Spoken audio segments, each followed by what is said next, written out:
ఇటీవల ఏపీలో 10వ తరగతి ఫలితాలు విడుదలయ్యాయి. ఎప్పుడైనా సరే 10వ తరగతి ఫలితాలు విడుదలైనప్పుడు కార్పొరేట్ స్కూల్లో చదివే విద్యార్థులకు ఎక్కువగా మార్కులు వస్తూ ఉంటాయి. కానీ ఈసారి ఏపీలో విచిత్రం. ఎందుకంటే ప్రభుత్వ పాఠశాలల్లో చదివిన విద్యార్థులు ఎక్కువ మార్కులు సాధించారు. అంతేకాదు వారి గురించి ఏపీ ప్రభుత్వం పత్రికలలో ప్రకటనలు కూడా ఇచ్చింది.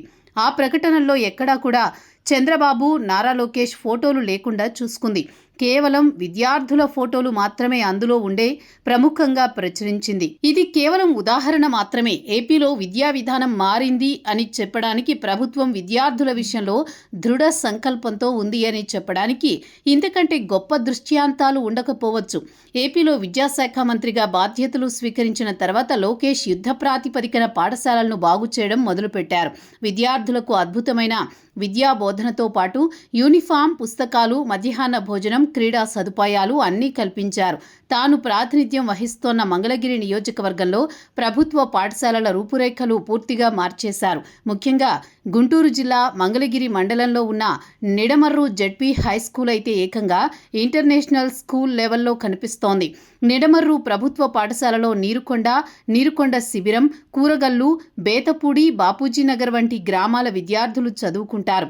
అంతేకాదు ప్రతి గదిని ఆధ్యాత్మికంగా తీర్చిదిద్దారు. స్మార్ట్ క్లాస్ రూమ్లలోనే ఏర్పాటు చేసి విద్యార్థులకు సరికొత్త విధానంలో బోధన చేస్తున్నారు. సైన్స్ ల్యాబ్ను ఏకంగా సైన్స్ మ్యూజియంగా మార్చేశారు. అత్యాధునిక స్థాయిలో ఆర్టిఫిషియల్ ఇంటెలిజెన్స్ హబ్ ఏర్పాటు చేశారు.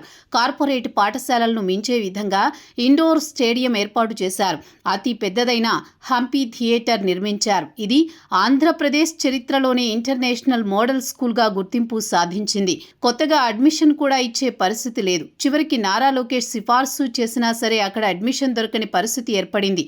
సాధారణంగా ప్రభుత్వ పాఠశాలల్లో అంతగా సౌకర్యాలుండవు. దీంతో తల్లిదండ్రులు తమ పిల్లల్ని ప్రైవేటు స్కూళ్లకు పంపిస్తారు. రెక్కలు ముక్కలు చేసుకుని ఫీజులు కడతారు. పిల్లలు బాగా చదువుకోవాలని తప్పిస్తారు. అటువంటి పేద తల్లిదండ్రుల కోసం నారా లోకేష్ ఆలోచించి ఈ స్థాయిలో స్కూల్ను అభివృద్ధి చేశారు.